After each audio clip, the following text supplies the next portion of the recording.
Fear of missing out atau FOMO didefinisikan sebagai perasaan takut apabila ketinggalan daripada perkembangan semasa.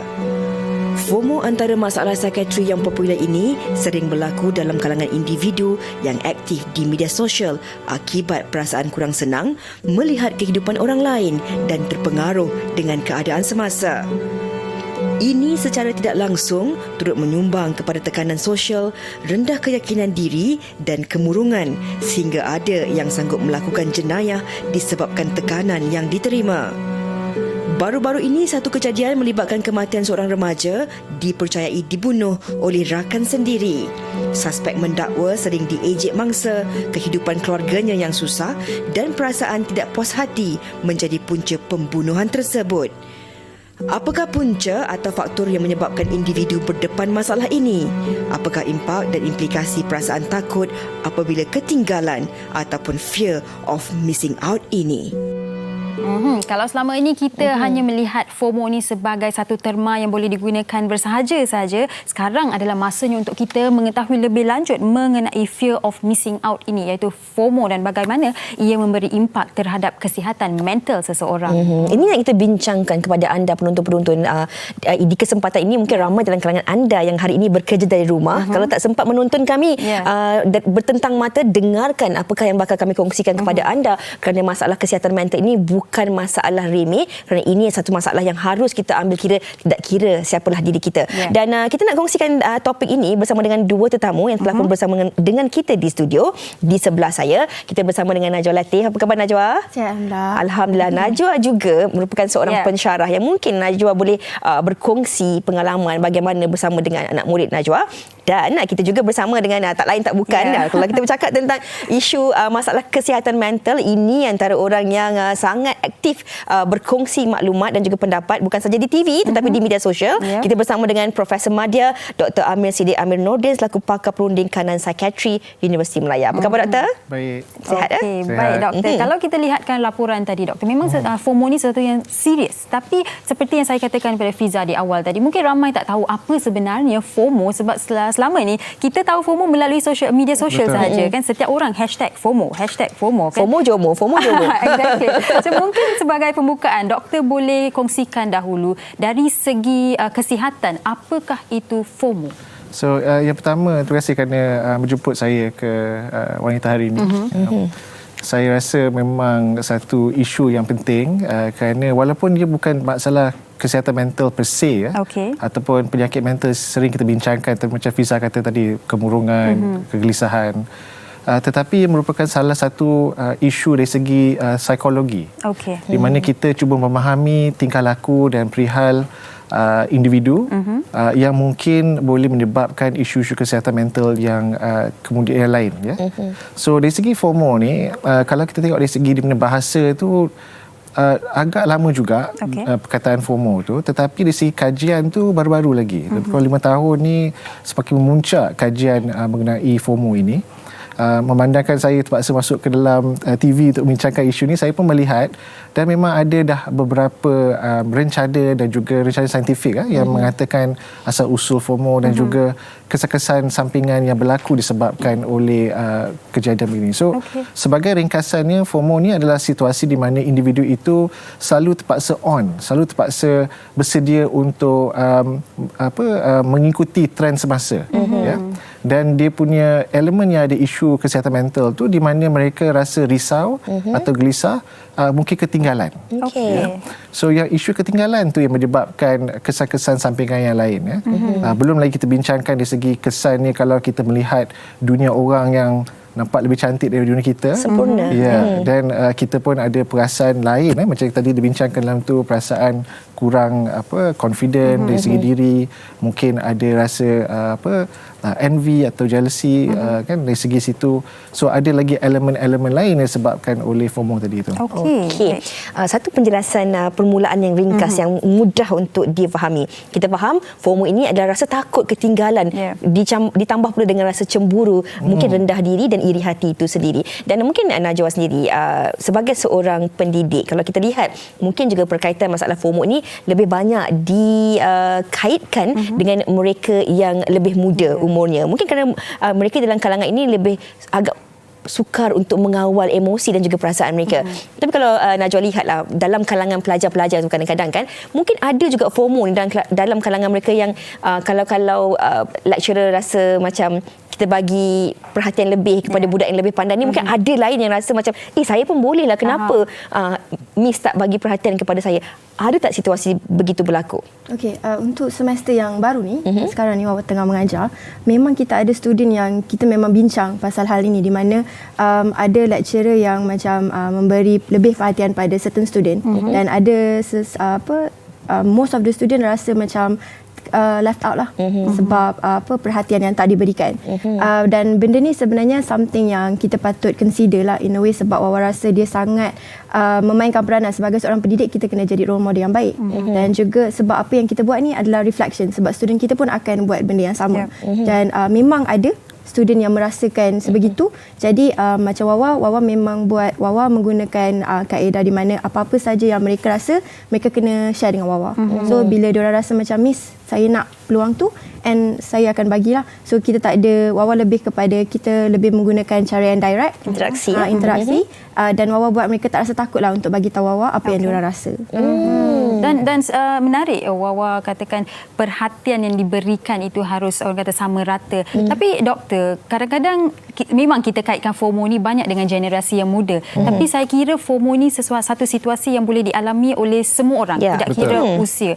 Dan bagaimana pendapat doktor sendiri, bagaimana orang yang mungkin lebih berusia walaupun tidak aktif di media sosial, bagaimana mereka mengalami FOMO ini? FOMO yang sebagaimana mereka mengalami itu? So kalau kita ikut kajian Sugita, it's a very good question. Kalau kita kajian apa yang saya baca tu ya, sebenarnya kita, masa saya fikir juga saya baca kajian tu, saya pun masa dulu semasa di college pun, masa tu tak ada media sosial lagi.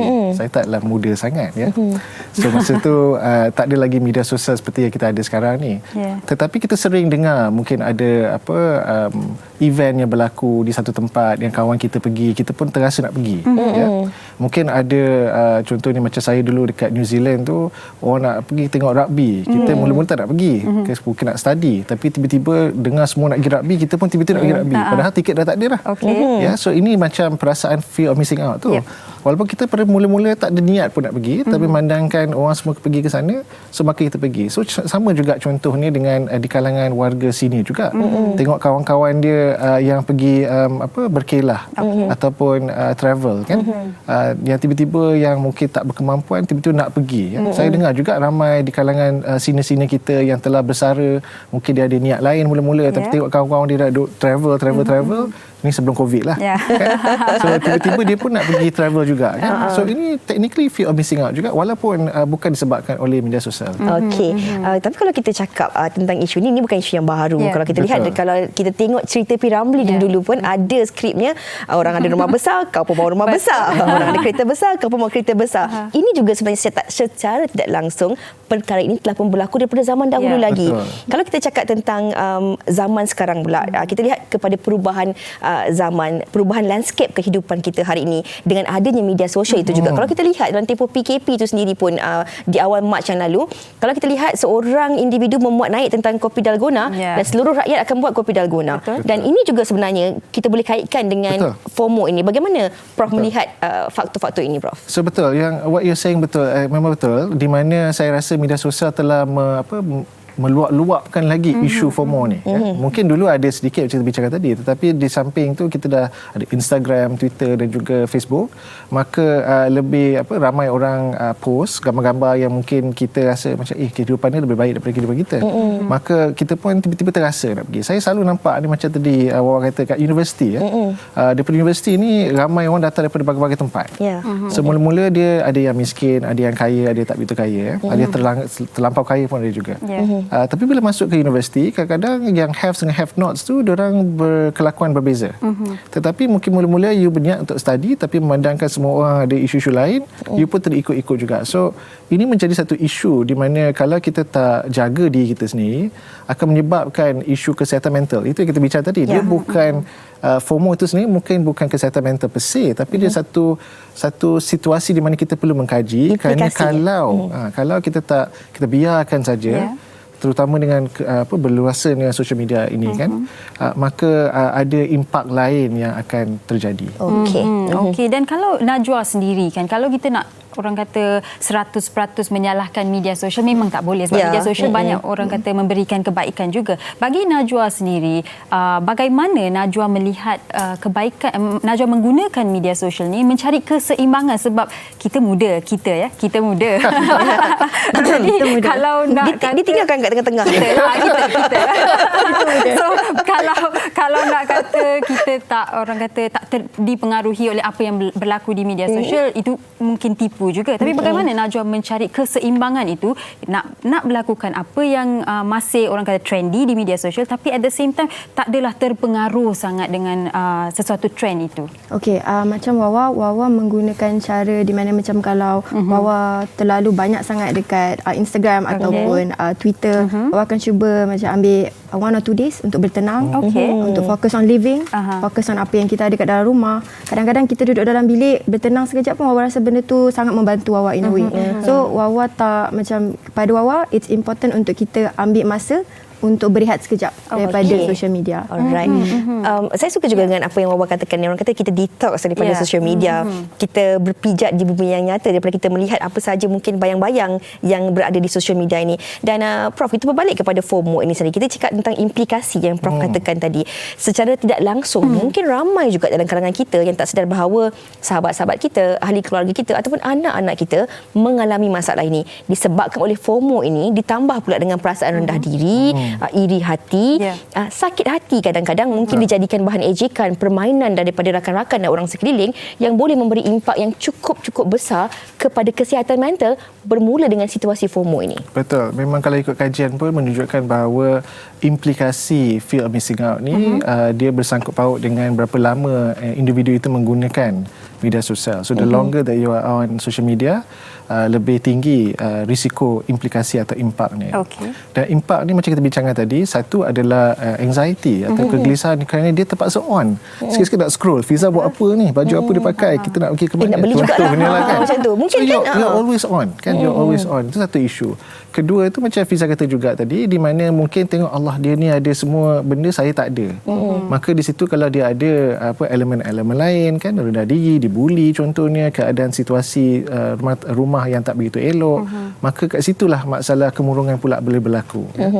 Ini belum lagi isu di mana bila kita yang melihat ni, kita follow, orang tu follow balik. So kita tengok dia punya kehidupan, kita post kita punya tak sama. Mungkin itu disebabkan mungkin ada yang akan mengejek, kau nak ikut tapi kau tak cukup. Contohnya. Kadang-kadang orang cakap kan, tak payah makan lah, dah memang besar. Contoh, ini kadang-kadang gurauan yang sering berlaku dalam kalangan kita sendiri. Ini saya bercakap untuk diri saya sendiri juga. Secara kita tak sedar, secara lisan, tak payah, kita bergurau. Tak payahlah make up, dah memang macam tu dah. Kita rasa tu satu gurauan, tapi kita tak tahu bahawa apa yang sedang dilalui oleh individu tersebut. Mungkin pagi tadi dia baru kehilangan insan tersayang, dia baru mengalami masalah kewangan yang teruk yang tak dikongsikan. Disebabkan gurauan itu juga mungkin boleh menyebabkan bom jangka itu meletup, Prof. Betul, memang betul. Because macam kita bincangkan tadi juga, di mana kadang-kadang apa yang kita lihat di media sosial tak semestinya yang sebenar-benarnya. Itu yang kita perlu faham. Going back to yang tadi Sugita tanya kepada Najwa, apakah kita, saya rasa kita dah perlu ada satu kelas di mana menggunakan media sosial ini satu kurikulum ataupun satu isu yang perlu dibincangkan, kerana sekarang ni anak-anak muda memang tak boleh lari daripada media sosial. Kita tak boleh lari daripada penggunaan apa yang selamat, apa yang tak selamat. Adakah perlu detox macam Najwa guna atau tidak contohnya. Apakah positif dan negatif Kerana kita lihat di sini kita membincangkan isu di mana social media itu bagus untuk beberapa perkara, tetapi kalau tak digunakan dengan betul, maka ada isu FOMO dan juga implikasinya. Dan menarik bila doktor katakan tadi anxiety, kegelisahan. Saya ada seorang kawan ni yang setiap kali kita keluar selalu ambil telefon, akan check. So saya tanyalah kat dia, apa yang awak selalu check ni? Tak ada, I'm just anxious, saya gelisah, jadi saya scroll. Bila saya scroll ni, saya kurang sikit kegelisahan saya. Itu ubat. Itu ubat bagi dia. Ada seorang lagi kawan menarik, baru hujung minggu hari itu jumpa. Seorang ni bercerita yang ada seorang individu A ni membeli beg berjenama, jadi individu B jealous, jadi dia pun beli beg berjenama itu dan menunjuk-nunjuk di social media. Jadi itu pun FOMO. saya rasa FOMO lah. Bukan JOMO. Kalau joy of missing out lain. Kita Mungkin suka je dengan cara kita kan. Ya. Dan mungkin doktor boleh kongsikan, sebab saya ada terbaca satu blog pengakuan seorang gadis ni berkata yang dia suka orang kata travel. Tapi dia travel bukan sebab dia nak. Dia tengok orang di social media, di media sosial suka sangat travel dan dia travel. Tapi bukannya dia menikmati situasi itu, tapi sebab dia takut ketinggalan. Dan mungkin doktor boleh memberi sedikit pendekatan bagi mereka di rumah sana. Bagaimana boleh kita mengatasi FOMO ini? Yeah, so I think that's a very good comment tadi tu, kerana kalau kita duk ikut individu-individu kita follow ni kan, dan kita mungkin tak berkemampuan, kita boleh bankrupt tu ya. So yang pertama tu, kalau kita tengok dari segi apa yang perlu kita buat, yang pertama set goals. Tentukan apa hala tujuan kita untuk ke media sosial ini ya. Dan kita kena nekatkan diri sebabnya, because kalau kita duk tengok orang lain semua memang dia lebih baik daripada kita andaikan. Padahal kalau dia tengok kita punya media sosial pun dia rasa kita lebih baik daripada dia ya. So pertama kali set goals. Yang kedua tu kita kena live the moment, ataupun kalau sekarang ni yang satu ayat yang agak popular dipanggil mindfulness, which is being present at the moment. Bila kita asyik melihat kepada situasi orang lain, kita lupa bahawa kita ni dalam keadaan mungkin yang lebih baik ataupun dalam keadaan yang tenang, tapi kita tak melihat keadaan kita. Contohnya kita di studio ni. Kalau kita duduk scroll tengok orang lain kat studio lain, kita rasa alamak, kita lupa kita kat studio yang ni dan kita dalam satu momen yang sangat-sangat penting dan juga special. Dan yang ketiga adalah dari segi self-care, di mana macam tadi Najwa katalah, detox, mengambil masa untuk mungkin berkelah ataupun bersukan, ataupun buat-buat perkara lain selain daripada menggunakan media sosial. Itu sangat penting kerana impak daripada FOMO ni, salah satunya adalah kita mungkin tak tidur, duduk scroll manjang. Among us ke berapa orang kita kadang bila sebelum tidur scroll sekejap. Tengok setengah jam. Tengok Instagram Prof. Naik bicycle. Itu dah FOMO juga tu. So contohnya, ataupun mungkin kita apa dia panggilnya, yalah kita melihat ataupun kita tak tidur kan, kita buat perkara-perkara yang kita mungkin dah tak larat nak buat, tapi kerana nak fear of missing out tu, kita mau buat. So maka kita akan ada impact atau implikasi daripada situ juga. Okey. Mungkin bila kita cakap tentang impact dan juga implikasi yang diberikan oleh kita di media sosial ini juga, Najwa sendiri sebagai seorang selebriti, bagaimana Najwa mengambil pendekatan untuk kalau kita lihat dalam ratusan ribu followers Najwa tu mempunyai latar belakang yang berbeza-beza. Jadi sebagai seorang selebriti, bagaimana Najwa sendiri membawa diri Najwa untuk meletakkan sesuatu yang lebih positif, yang lebih bagus, yang mana kalau boleh tidak menimbulkan rasa cemburu, rasa iri hati ataupun perkara-perkara yang negatif melalui media-media sosial ini. Okey, macam Wawa lebih suka macam berkongsi perkara yang Wawa rasa diorang pun boleh buat. Contohnya macam dari segi belajar, dari segi kehidupan. Wawa rasa kehidupan yang Wawa portray dekat dalam social media Wawa, sebenarnya mereka boleh je buat. Macam dari segi macam Wawa ada juga buat sesi berborak dengan mereka, interaksi dengan mereka, and daripada that session sebenarnya boleh nampak yang kita dua-dua ni dekat dalam tempat yang sama. So tak ada beza pun sebenarnya Wawa dengan mereka. Wawa lebih suka untuk buat mereka rasa yang Wawa sama je macam diorang. Wawa lebih suka macam tu. Sebab Wawa rasa kalau Wawa buat, Wawa rasa lain daripada diorang, I don't feel like benda tu real. Okey. Dan saya kira orang di luar sana pun bila kita ikuti seseorang di media sosial, kita nak orang kata relatable, seseorang yang relatable sama seperti kita kan.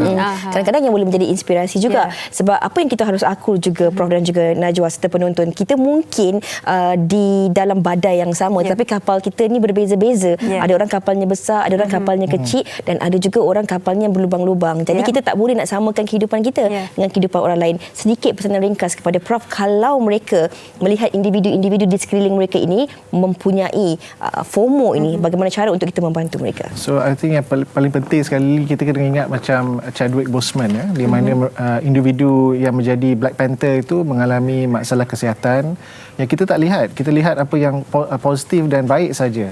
Tetapi sebenarnya individu tersebut tengah mengalami satu penyakit kesihatan yang sangat teruk ya. So I think the most important message adalah pertama adalah be kind. Kerana kita tak tahu kehidupan orang tu macam mana. Macam kita bincang tadi lah, nampak luar cantik tapi dalam mungkin merana, ya. So be kind. Yang kedua adalah set goals, fokus untuk penggunaan media sosial itu, dan kepada kita yang menggunakan media sosial, fikirkan dulu sebelum kita post juga, kerana impak yang kita lakukan tu mungkin akan memberi kesan yang negatif kepada individu. So kita, kalau kita berfikir mengenai isu ini, insya-Allah kita tak adalah nak menunjuk sangatlah, ataupun implikasi dia tak begitu negatif. Okey, baik, saya kira apa yang Prof dan Najwa kongsikan hari ini memberi pencerahan kepada penonton-penonton wanita hari ini mengenai FOMO, fear of missing out, dan kalau kita boleh, kita nikmati momen ini sekarang, dan kita tidak perlu membandingkan diri kita dengan orang lain. Saya rasa kesimpulannya daripada apa yang Prof katakan dan juga Najwa katakan, kita sendiri harus bersyukur dengan apa yang kita ada, selain daripada kita nak membanding-bandingkan diri kita dengan orang lain.